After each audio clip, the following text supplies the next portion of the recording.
Hello and welcome to episode 8 of the Coventry City Former Players Association podcast.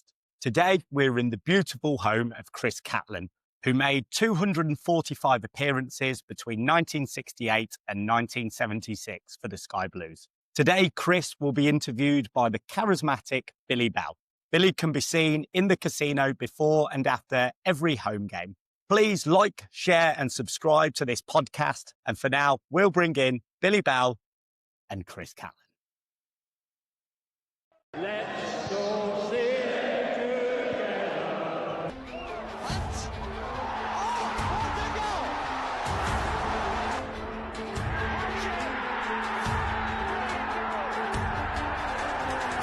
Chris Hove scores! The Sky Blues are sky high.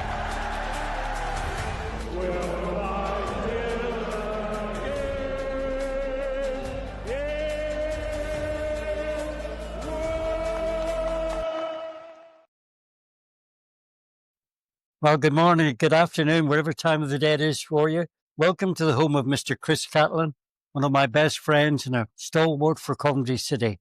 He's got a fabulous house in Hove, just outside Brighton. In fact, the drive is that long, there's a little chef halfway up the drive.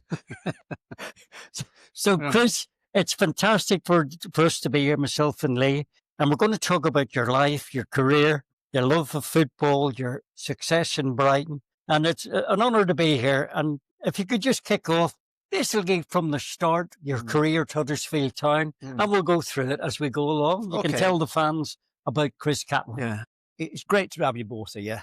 I was set off. I've been a very fortunate young man. I was brought up in a big sporting fraternity in a little village on the moors. I said big fraternity because my dad was a professional rugby player. He played for Rochdale, Oldham, Huddersfield, Lancashire in England. And his two brothers were also professional rugby players. There was all that going on. I was playing football on the village up on the moors. And we had these great cricketers also coming from the West Indies, the likes of Sir Garfield Sobers, Charlie Griffiths, Wes Hall, Sonny Ramadan. A fantastic sporting environment. And I was loving life, really, really enjoying it. But I got to 16 years of age, and I thought, oh, Christ, what am I going to do? I've got to get a job. And my dad says, yeah, I'll put you in engineering. And I was going to go in engineering, but I couldn't mend a fuse. Absolutely useless. I couldn't do anything.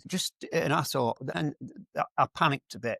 At that time, the 1966 World Cup was on. And I was so impressed by Nobby Stiles and Alan Ball, who's a friend of mine later in his life, their enthusiasm and attitude to the game. I thought, Nobby can't really play. He can go around, tackle, he can fight and this, that, and I can do that. I thought, I can do that, playing to the village team. So I kept on playing little football up on the moors, stuck me in engineering, and I used to hate it. And then just by a fluke or a chance, a bolt from the blue, a guy knocked on my door at my home in little village Milnrow.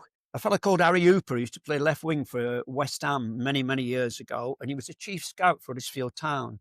And he said, we'd like your lad to come over and have a trial with Huddersfield Town. My father was over the moon because he'd been a professional rugby player for Huddersfield and his lad was going to have a trial with Huddersfield Town. I was fortunate. The lad in the village next to me was an ex-Manchester United player called Ian Greaves, who managed Bolton later on in the years, and Henry Colburn. And he used to take me over the moors every day for training at Huddersfield when I was on trial, and told me about the great Duncan Edwards and the great Manchester United teams of the past. Anyhow, they took a liking to me and they offered me a contract. I really kept looking at this contract and I thought, they pay me to play football. And I had to sit back, couldn't believe it. £18 in the winter, £14 in the summer. You know, I'd have paid them to play football. I'd have paid them. They didn't have to pay me. And I said to the manager, you don't have to pay me. He says, no, you have a contract. And I said, okay then. And I just thought it was fabulous. And I kept going over the moors and playing in the reserve team. And eventually, the lad stripping next to me in the dressing room was a player called Bob McNabb. And Arsenal and Liverpool both bid 50,000 for him. I thought myself, and Mick Negan says, if Bob McNabb goes to Arsenal Liverpool, you'll be in the first team this Saturday. And I said, no, I'd only been there not long. He said, I'm telling you, Tommy Johnson, the manager, rates you, you'll be in the first team. So I says to Bob, are you going to go? Are you getting transferred? He said, well, I've spoke to Bill Shankly. and I'm going to see Bertie Mee. And I says, and then the following morning when he came in, I says, what have you decided, Bob? And he says, well, I'm frightened to death. I've got to ring Bill Shankly up and tell him that I'm not going to sign for him. I'm going to sign for Arsenal. I said, well, do it now. Get your phone, do it now. So he got on the phone and I heard Shanks say to him, you know, Bob, you've never got in my team. I only want you for the reserves anyhow. You're not good enough. So I thought, Jesus. Anyhow, he signed for Arsenal, Bob McNabb. Mick Megan, who played in the Huddersfield first team, said to me, he says, I think you're going to be in the first team this Saturday, Chris. He says, have you got a suit? I says, what do you mean a suit? He said, have you got a suit to wear? I said, no, but I've got a jacket. He says, no, you need a suit, collar and tie. I said, well, I ain't got one. I'm sorry. I can't afford one neither. He says, well, there's a lad selling suit lens in the car park at Ellen Road, Leeds United football ground. And we'll buy one off him and then I'll get it knocked up in Huddersfield, yeah. And you'll be able to go to the Queen's Hotel. I said, are you sure about all this? I said, are you sure I'm going to be in the team? He said, I'm telling you, you're going to be in the team. Anyway, McNabb signed for Arsenal. He's after training on Wednesday over at Ellen Road. And I went to the car park and it was empty, except for this big Zephyr car, big grey Zephyr car. This gangling lad gets out of it, opens the boot of his car, and there's all these suit lens, more suit lens. You can comb your hair in them, they were that shiny. And I said, he said to me, which one do you fancy? I said, well, how much are they? He said, a £5. I said, oh, I'll have that grey one then. I'll have that. They're all better than I've got. I haven't got one. So I'll have that grey one. Puts it in the boot of my car. Mick Megan starts driving me back to Huddersfield. He said, you knew who that lad was? I said, no. Who was it? He says, that's Jack Charlton, Leeds and England centre-half. And I said, was it? I said, I didn't recognise him. I said, no. I said, what is he doing selling suit lens out the boot of his car? He says, well, he gets them from Bradford, brings them over and sells them to help to pay his mortgage. Well, we think what's happening in the game today. Jack Charlton, the great Jack Charlton, having to feed his family and pay his mortgage by selling suit lens from Bradford. Anyhow, it's still my best suit. It's still hung up there, private place, Jack Charlton's thing. I made my debut against Derby, didn't do so bad. And the following season, I was in the team and I played 70, 80 games, 90 games for Huddersfield. And then I was doing all right, not bad. And bigger clubs come knocking on the door. They say that you're keen on this lad. And then Tommy Johnson, the manager, called me into the office and he said, I've had 2 offers from you, from Coventry and Chelsea. He said, they both bid £70,000 for you. Noel Campbell wants to speak to you and Tommy Docherty wants to speak to you. I said, okay, but before you go, he said, I want to offer you the captaincy of Huddersfield Town Football Club, which is a great honour at 19 years of age or whatever I was, to stay. I don't want you to go. I says, well, I'll go down and see what Noel and Tommy think anyhow. My dad said he'd come down with me, but I said, no, I'll go on my own. I'm 19 now. So I went down to Highfield Road and it was mobbed. It was absolutely mobbed with television cameras, everything. I thought, this can't be for me. Just surely to be God. So I went in and found Noel, sit down, blah, blah, blah. He started to sell me the club. There's 8 games to go. If we sign you and Ernie on, I think we've got a chance of staying up. I said, yeah, what's all these television cameras here? He says, well, we're playing Manchester United tomorrow. And if you sign for me, he says, will I be playing? He says, you'll be playing. Don't worry about that. And I thought to myself, if I can be on the same pitch as Bobby Charlton, Denny Slow, George Best, and all these wonderful players, I could die on Sunday morning. That's what it meant to me, Bill. I could have died. You know, I was in all these players. So I said to Noel, I says, what's your highest paid player on? He says, 65 quid a week. I said, what will I be on? He says, 65. I've always been a brain surgeon. He says, yeah. And I says, what will my signing on fee? He says, oh, you don't get one. He said, I'll tell you what I'll do. I'll offer you 1,500 quid if we come in the top 10 next season if you sign. But just one thing I want to point out to you, Chris. He said, when you play tomorrow, if you sign for me, I don't want to see George Best and I don't want to see you. I says, what do you mean you don't want to see me? He says, you paid £70,000 for me. Still, you want to see me? He said, no, if you stop George Best tomorrow, we've got a chance of winning this game. I said, okay then, 65 quid a week. I tell you what, I said, really fancy signing for you, Noel. And I'm going to sign for you. And I'll repeat the question to you. I will be playing tomorrow, won't I? This is the most expensive player we got. You were definitely playing. I says, give me the paper. And I signed this 3-year contract, 65 quid a week. They stuck me in the Hotel Leofric in the corner. Coventry fans remember the old Leofric. Yeah.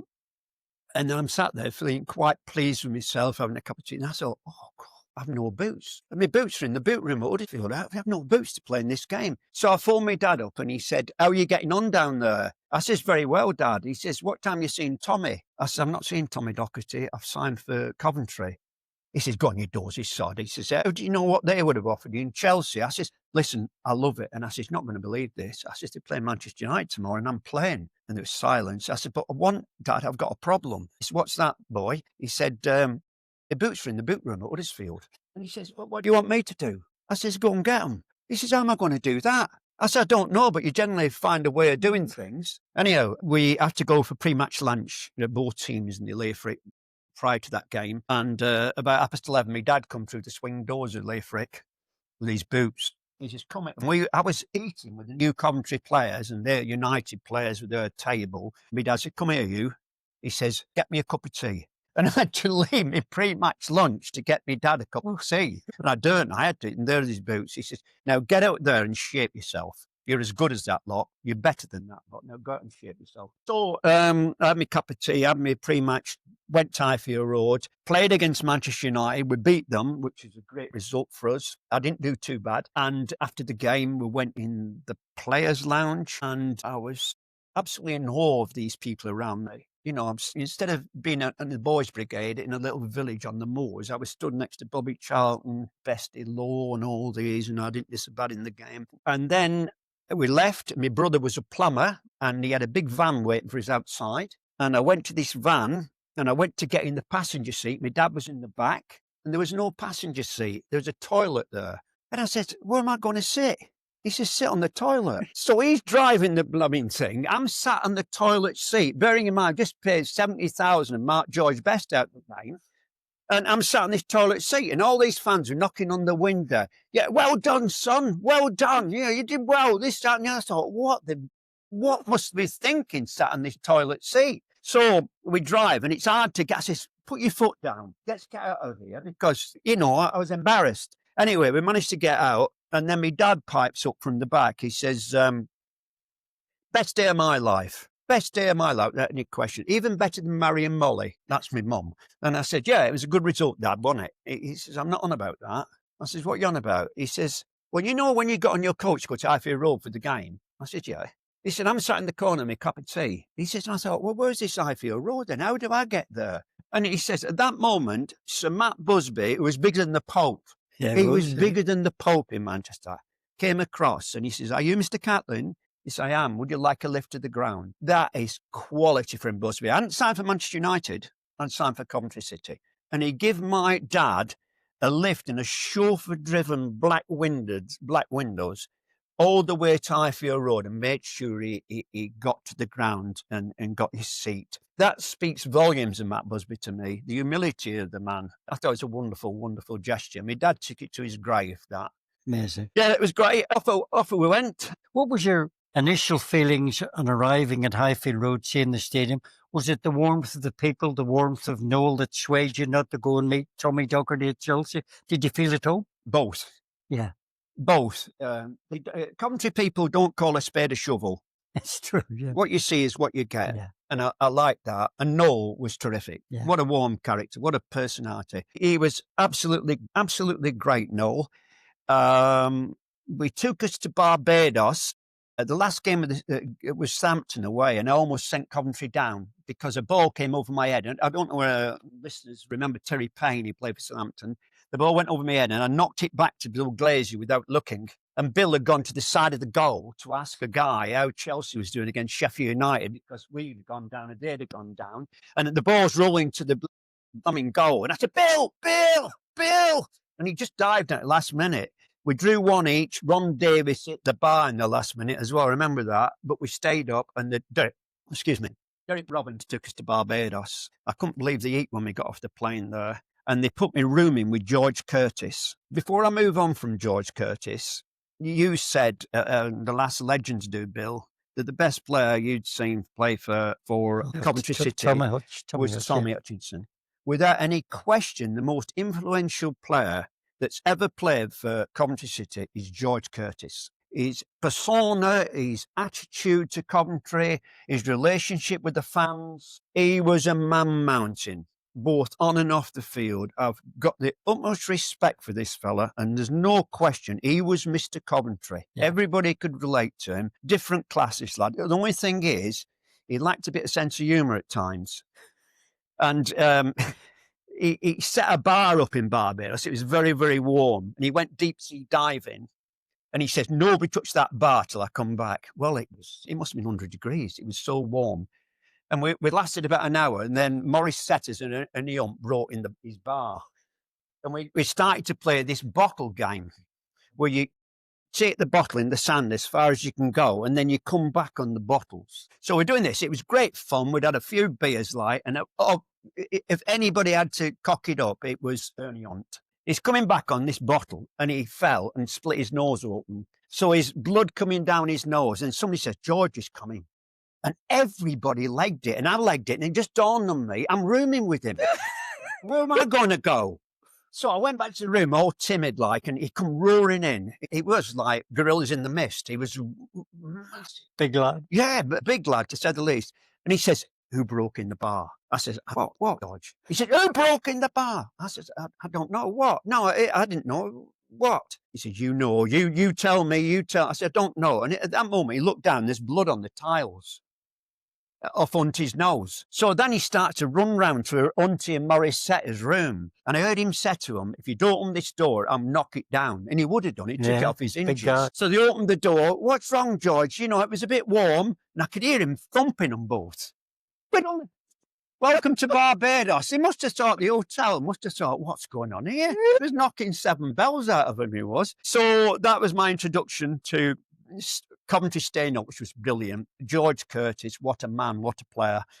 And Coventry in general. The second season, getting towards the end, it just dawned on me that deal I'd done with Noel Campbell to get £1,500 if he come in the top 10. And I thought, oh, this is going to be great. But Ernie Hunt's marriage had fallen on stony ground, and he was having a bit of a ding-dong with this girl in the bar at Brighton. So I said to him, listen, we play on Saturday, Auntie, Newcastle, and if we win this game, we go in the top 10. And I said, I get £1,500. And what's more, I think you got my signing on fee when we signed initially. I says, you owe it to me. Now knock it on the head.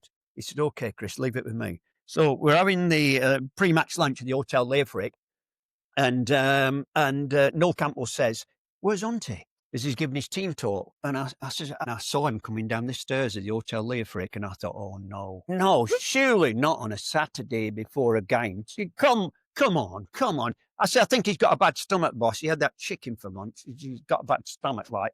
So Auntie comes down. I goes round to him. I says, never speak to me again. You're supposed to be a mate of mine. Never, ever speak to me again, Auntie. And anyway, we go to the ground, getting stripped. I says, you, I blooming hate you, Auntie. The game starts. After 20 minutes, it was Coventry 2, Newcastle 0, and Auntie got both goals. And I'm running up to the halfway line. I forgot about that. I'm running to I put my arm around him. I said, well done, Ernie. And he winked at me. He said, not bad, cat. It's in hat-trick, an hour and a half. 1 in the Leofric and 2 on the pitch.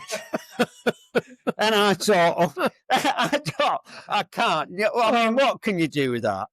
No, he was something else, that boy. He really was. Successful season, Chris, and the year after we managed to get into Europe, didn't we? Yeah, first of all, Bill, I managed to, that was the season after that. That was right, yeah. I got selected. I was not doing too bad. I got selected for England 23s by Sir Ralph Ramsey.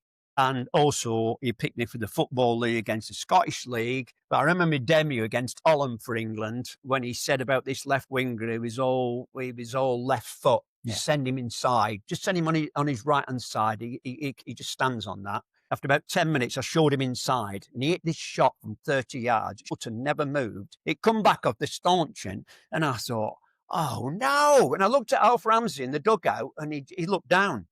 Didn't want to. No, he didn't want to. He didn't want to know. It was my fault. It was my fault. You know. So yeah, So that was a great honour, and things were going well. And then the following season, we got in Europe, like you said, Bill. We played Plovdiv, Bulgaria, and we overcame them. And then we drew the great Bayern Munich. We had Franz Beckenbauer, Sepp Maier, Gerd Muller. They had a hell of a team. And I remember Noel Campbell saying to me, I wanted to pick up Muller from corners, and I couldn't believe this fella. He was only 5'10", but he used to go up, and I used to go up, and I came down. And he stayed up there, young in the air. He actually hung, We've had great heads of a ball in the Premier League or First Division, it was in them days. But this fella was something else in the air for a guy who's only 5'10". And it was fantastic experience for Coventry as a city, and Coventry, me as a footballer, to play against Beckenbauers of this world. I've done the best. And that's right. It was unfortunate that night we lost 5-1, but we actually beat them at Highfield. Yeah, we did. And it was a free voice because we knew we couldn't win the tie. But wow, just to beat, I think they went on to win it. Anyway, carry on, Chris. Sorry. Then we unfortunately lost our manager, Noel Campbell, who had a lot of time for him, but he had injuries and things didn't go well, and he was removed from his job, which I was very sad about. Anyhow, then they took us to Bangkok on an end of season tour to play Santos of Brazil, and they put Bob Dennison in charge, and we went over there. What experience that was, Billy. Staying with the Santos team the whole week in the Oriental Hotel, see the way they conducted themselves, or a laugh. Pelly was shoving people in the pool, acting the goal. He was just one of the lads, brilliant. He was brilliant until the game started, and then it was a different kettle of fish. Oh, yeah. Different kettle of fish when the game started. They went 2-0 up. It was a full house, and the crowd got really behind these Brazilian players, and then we come roaring back, and we scored 2-1, and we really put him to think. And then Quinton Young, a lad we signed from Glasgow Rangers, scores the most wonderful headed goal to make it 2-2.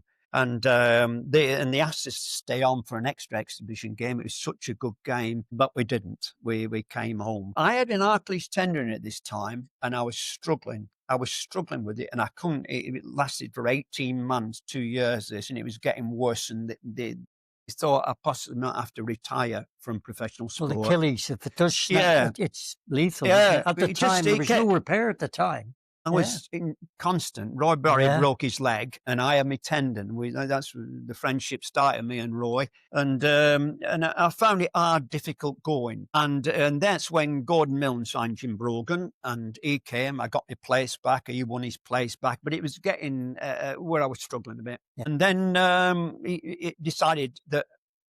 I panicked. I thought I'm going to have to retire and go back to the moors to be an engineer or whatever. But I kept going. I thought I can bring something to the table. And so they decided to let me go.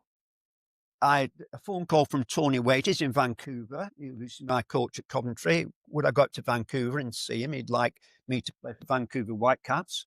And then I had a phone call from Peter Taylor, Brian Clough's sidekick, who was very keen to sign me. He seemed over-enthusiastic, and I stayed in his flat on the seafront down here in Hove. Mike Bamber and Harry Bloom, the three of them. And they said they wanted to put Brighton of Albion in the Premiership. Well, to me, all of Brighton was Brighton Rock and fish and chips. And I thought, there's no way that club can go to this highest sphere. And as I'm talking to Mike Bamber, I looked behind him, and he had a picture on the wall behind of a seagull. And the caption underneath, he says, they can because they think they can. And I looked at it and I thought, he really thinks he can put this small club, as it was in them days, in the Premiership. And I thought, and after what Peter Taylor and Harry Bloom said, I thought, I won't put it past this lot. I won't put it past them. So I signed for Brighton of Albion on a 3-year contract, and I thought, I'll get this tender. I was motivated by that after the damp ending at Coventry, if you like. And we got 2 promotions in 3 seasons, which I was part of, and up to the Premiership. And I shook hands with Mike Bamber. I said, it's my part of the deal done now, Mike. And I bought a shops on the seafront. And I wished him all the best. I'm sure you do well there. They set off quite well. They lost the cup final and got relegated. That's right, same season. Yeah, and then I got a phone call from Mike Bamber saying, would I come back to the club? And I said, no, not really. I said, I'm doing what I'm doing down here. He says, I need you back at the club. I want you around the place in the dressing room and whatever. And I said, okay, I'll come up and I'll see you. And we had a chat. And it wasn't till I became coach and then manager that I realised the serious financial implications of the club. And when I became manager of the club, there was 21st of 22 teams in the first division. They'd been lost the cup final, like I said, and got relegated in the 21st, and they looked like they were going down and down. Well, they weren't under my watch, for starters. And we clawed back to 10th. And then in my second season at the club, selling a lot more players, quality players, but on high wages, which they couldn't afford. We came 6th, which would have been a playoff place today, but they didn't have them then. And my final season, when I left the club, and they were really struggling then with really quality players. We was 8th, and then I left back in the businesses and what. So that was my time really at Coventry and Brighton. I've got a lot of people to thank along the way here as well. Chris, we'll just have a little break. We're going to have our sponsors do a quick announcement. This is fantastic. We just have a few minutes, ladies and gentlemen. Chris Cattlin. Thank you very much. Thank you. Thank you to Nationwide Windows and Doors for sponsoring this podcast. Proud supporters of the Coventry City Former Players Association, Nationwide Windows are a national company with their head offices based in Rugby. Supplying durable and energy efficient windows to the social housing and new build sectors for over 30 years, you can visit nwd.co.uk. Thanks once again to Nationwide Windows and Doors for sponsoring this podcast. Well, welcome back to sunny Hove with the wonderful Chris Cattlin. Chris is going to finish off about his stories about his playing career, his life in Brighton and Hove, and then we will return to stories about Coventry City. So please, Chris, carry on with your wonderful story about your time at Brighton. Well, like I said, it was a great honour to be asked to come to Brighton and be involved in these promotions to the Premiership, and then asked to come back as coach and manager. Unfortunately, it wasn't particularly the right time to be Brighton's manager because of the financial implications of the club. But nevertheless, I would like to thank Mike Bamber and Harry Bloom in particular, giving me the opportunity of managing this club. As regard to Coventry City, I would really, when you leave a club, you never really say goodbye to certain people or make comment. You just go to your new club, if you like. But I would like to thank, not because he sat next to me, but Billy Bell in particular for his Legends Day, and Sarah and Joe Elliott and Jim Brown. They're underestimated people at football clubs. They're the sticking plaster of football clubs. They put it together between the supporters and the boardroom, if you like. And they're very underestimated, important people to get the right atmosphere at a football club. Well done, Billy Bell, by the way. Well done. I would also like to offer my congratulations and the way he's gone about things. The current chairman who's come in, Doug King, and his long-suffering wife. I see her there at the games. And for giving us the facilities at the stadium to have this Legends Day, which I think the supporters love to see these old players coming back, and it's a great day. And us senior players or players gone past the sell-by date, love to see the players we played with and see how they're going in life. And it's a fantastic day, and it's very, very special, very, very special. And I thank everybody concerned for that, and also giving me the 9 best years of my life, Coventry City. There's no question. And it's always when I drive back into Coventry, I think I'm going home here. Isn't that lovely? And it was lovely. Thank you very much, Bill. That's all I've got to say. It's over and out, really. Well, I'm going to take you back to your time at Coventry. Okay. Thank you so much. That was so fascinating. Great stories. A joy to listen to. When you came to Coventry, you met up with Ernie Hunt and struck up a great friendship. Larry Lloyd was another good pal. There were so many characters in that particular team. And I know we weren't the best team the first couple of years, but the run out at Highfield Road to Mark George Best, was the nerves fluttering in the changing room, Chris? Believe it or not, no. In the changing room a little bit, yeah. But when I got on the pitch, I was very confident when I got on the pitch. I was a confident lad. Playing at Highfield Road, I felt like I belonged. but I was still respectful and in awe of these players. I mean, this fella, it was out of question, he's the best player these islands have ever produced. George, yeah. George Best, without any shade of doubt. Bobby Charlton was graceful. He was a great player. We've had great players. But George Best is on a different planet. We don't get many. We've got Maradona, we've got Pele, I've just mentioned, we've met up with, and George and people like that. I've never seen a playing actually against these players. He could run at a wall and go in another direction without stopping. He didn't have to. Seen him so many times. His body, you'd have to pay to get back around if you watched his body swerve. It was terrific. And believe it or not, one of his downsides, he was shy. It was not very with the reticent, girls, but he was shy, and he hid behind alcohol because of his shyness. And everybody took a shine to him. He wasn't like an ordinary English footballer. He was like a South American. I don't know. He was dark. He wasn't like us. He wasn't like the rest of us, both as a player and as a guy. But what a player! What a player! You've been so blessed to play with and against some. And I know you've got a special place in your heart for the wonderful Bill Glazier, because Bill was a Brighton boy, wasn't he? You stayed in this hotel. The night before, time. Estimated goalkeeper. He broke his head, a shocking broken leg, but he came back from that and hard as nails. And he could have a laugh with Bill. But he loved Leamington Spa. He loved Coventry. He loved Warwickshire. He integrated into Warwickshire as well. Everybody knew Bill. Absolute character, walking around with his pipe. He knocked a few pub walls down. Oh, he did. In the old days. Yeah. With 4 drinks. Oh, it wouldn't be the same if he didn't knock the wall down. He never even looked what damage he'd done to his car. He just drove on as though it was normal. And then he would turn to the pubs and apologise. Yeah. That's only you, Bill. We'll get it sorted. We'll say, give us a couple of quid. Yeah, we'll bring some cement.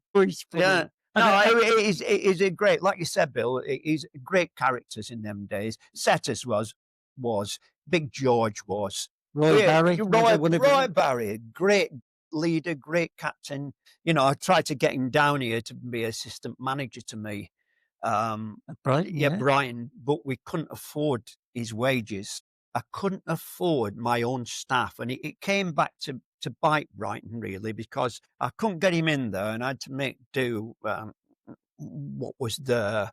When I was managing, I went and to sign Dean Saunders I saw him play for Swansea, and I phoned John Bond up the next day, and he wanted £15,000 for him. And, you know, I couldn't get £15,000. Wow. And by a fluke, at the end of the season, for some reason, he got free. And the only 2 people come in from me, Trevor Cherry, my old buddy at Huddersfield, and me. So I got him down and I signed him. He came down and he said, "What's my signing on fee?" I said, "Well, you've done nothing yet." I remember what Noel said to me. I said, "No." I said, "Come down. And pre-season starts in May." I said, "What was your train fare from Swansea?" He says, £18. I says, "Well, go and see Ken Culver get the petty cash and get £18. And then the biggest mistake was a lad that came down in my office, says, wanted a trial. I says, "Okay then." And we was going up to the university, but it was hammering down with rain. I remember in the waterlogged, we couldn't train. But I signed a little Irishman, Stephen Penny, sent him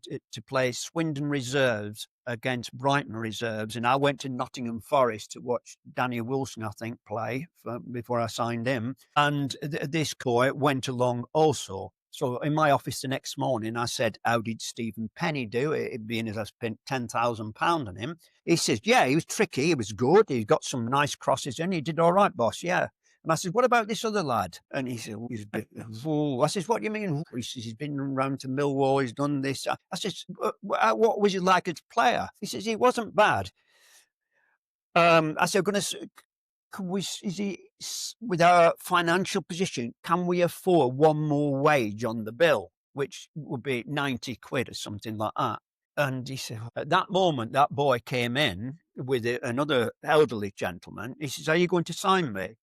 And I said, "Not at the moment." I says, "But at the end of the week, mate, we may sign you because I haven't seen you play yet. I want to see you play in a game." He says, "No." He says, "If you're not going to sign me, I'm going." I didn't like his attitude.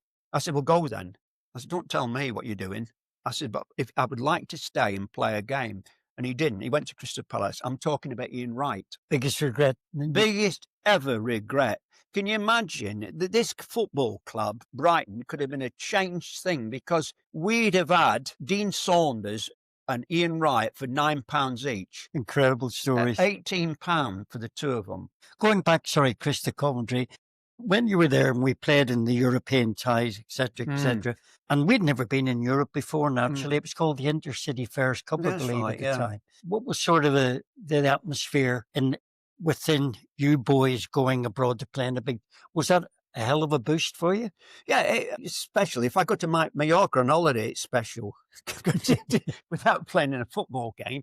Yeah, of course it's special. You're representing England. You're representing, nothing can be finer than representing your country or your football club abroad. It brings a lot of passion into the city. The supporters see all these different European cities and what have you. And on top of that, I mean, there's some fantastic footballers in Europe. I'll never forget that game against Bayern Munich. Beckenbauer, he's just strolling 50-yard I think passes. 5 of that team, Chris, won the World Cup. Yeah, no, it was a great team. Okay, moving forward to today. You must be, I know you're friends with Harry Redknapp. Yes. He's the uncle of Frank Lampard. He's been waxing lyrical about our Frank, as we call him now. But hasn't he done a wonderful job? We were all in awe when, sadly, Mark lost his job, Mark Robbins. And me being one of them, put my hand up. But all of a sudden, he's transformed the team with Doug King, bless him. And we're playing really well, attractive football, and we're winning games. Do you know what it's about, Bill? It's about having good players. Yeah. And he's gone out and signed that. Is it Grimes from Swansea? Is that his name? Superb. Yeah. Tony Cotty told me about him. He's a good player. If you get good players in your team, you inevitably become a good manager. Now, Frank must be getting better at management after his experiences at Chelsea, Derby, Everton, and you get better. You learn your mistakes. And Coventry are gaining by that. All his experiences he's had elsewhere is a plus for Coventry. And he's quite charismatic. And his wife's not bad, neither is she. You met his mum? Met the mum, didn't you? She wasn't poisoning you, would she? Oh, she's lovely. No, she's lovely. Yeah, so the whole package is great. But I like the way Doug King's going about this. I said so many times on 5 or 6 years going up there, Bill, is there nobody can come out the woodwork and get a grip of it. Remember me saying this? Yes, it's the biggest sporting institution in Warwickshire, you know, which somebody's got to get hold of this football club and get these people, these bloody offshore things and what's going on there with Mike Ashley and what have you. We were never going to, we go sideways and backwards. You'll have an odd patch where we do all right, but inevitably it won't work. Now it's got a great chance of working. You can see what's happened at Sunderland, where they've been transformed and after getting promotion and the payment they get. If they do it right, and I think he's a shrewd, Doug. I think he's shrewd. He's a shrewd businessman, a very successful businessman. And it's something about him. Yeah, great. Absolutely delighted. When I see 30 Coventry, I think this is more like it. Yeah. And, you know, all in the sky blues and everything and little kids with their hats on. We're back, aren't we? Well, the lovely time, the last one of the big games we were at was the Man United game, the Cup semi-final. Chris and his friends were in the row in front of us, and this man here was waving his flag, and the enemy came on the song, and you were totally gobsmacked at 40,000 people singing this one song. By the end of the song, he was leading and waving them. Even my grandkids said, "Who's that old man in front?" And I said, "Hey, let's be old." Yeah, that's it. No. But what a day. We came back and we were all, but that's by the by. The passion that Cov fans put into it. But as you said earlier, Chris, when you played at Highfield Road, the fans were literally feet away from you. And if you made a mistake, they told you. Oh, no. But they also praised you. They would say, "Well done, Chris. Great and tackle." Can you tell us about your goals for Coventry City? Well, I never managed one. I got a nosebleed twice when I went over the halfway line, and I had one shot, and it went out of play at the far end. But you were told, "We don't want you over the halfway line. We want you as Joe Mercer, the great manager, says." All fullbacks did that. People don't realise this. My job was to win that ball and give it to somebody who could play. As Joe Mercer said, "You can't play." He says, "You can't play, but what you're good at is getting it and give it to some bugger who can." And I always remembered that. And everything he said, I thought, he's right. And I went with this new contract. And I think I come out with a 10 or less because everything he said, I agreed with. Instead of arguing my point, I come out with less, a 10 or less. Yeah, he says, but what you do is get it, win that ball, because they can't win it. They Yeah. couldn't tackle a They not can't, dinner. They that's couldn't right. tackle a not dinner. But you can get it, but don't think you can play when you get it. Give it to some bugger who can. So, and it was good. It was good. When I see Rio Ferdinand and John Stone at Manchester City now and all these, you think they can play. They can't play. They're a defender because they failed as a forward. That's basically why they're a defender. So they couldn't play, but they think they could play. But Joe was right. Just have your limitations. You've got your limitations as well, absolutely. Barry. You've Yeah, got a tell few. some bad jokes I've noticed occasionally. it. You have. You have. You've had bad patches. Oh, absolutely. I was just want to wind up now, Chris. Thank Yeah. you so much. And fingers crossed, we'll hopefully see you again with Mooring on Legends Day. And just briefly touching on that before we finish, what does it mean to you as a former player walking into that room with 700 fans and 50 former players that play for the club? What does it mean to Chris? I just think it's a great honour. It's a great honour. I mean, we've all gone past our sell-by date for one reason or another. But the reception they give us is fantastic. To put a lunch on and have the likes of you rattling away and other people and this, that, yeah. You just feel they make us feel very special. And I can't thank you enough, Billy. Well, thank On you so behalf much of for all coming. the other players as well. Thank you very much. Well, Catlin, it's been an honour and a pleasure. Thank you so much for Can you doing get- this for me. Can you get the mince pies out? I'll get the mince pies out. Now, Okay, we're the having mince Aldi mince pies. You don't skimp. Thank you very much, ladies and gentlemen. Thank you. Thank you.